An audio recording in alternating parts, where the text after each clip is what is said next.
Sasa kama kawaida, ripoti za mwongozo tunaendelea. Mechi ya Levante na Villarreal, kwenye mwongozo, kwenye mikeka yangu niliweka kick up, yes, same zote niliweka home team win to nil no. Maana yake Levante asishinde kwa bila. Maana yake ili beti ichanike ni mechi hiyo Levante ashinde kwa bila kwa Villarreal, kitu ambacho ni kigumu.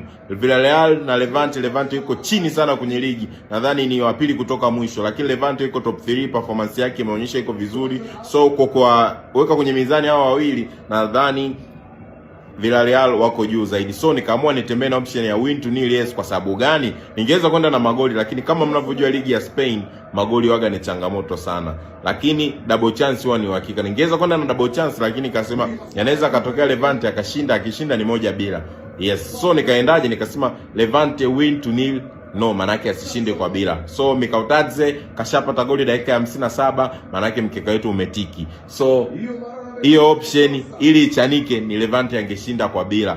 So automatically Villarreal akishapata goli option inakuwa imetiki. So kama kawaida wanangu, niambie kwenye comment wewe hii mechi uliwekaje. Mimi kama Odskuntu aka Kuntu Mfinyaji nilitembea na win to nil no kwa Levante.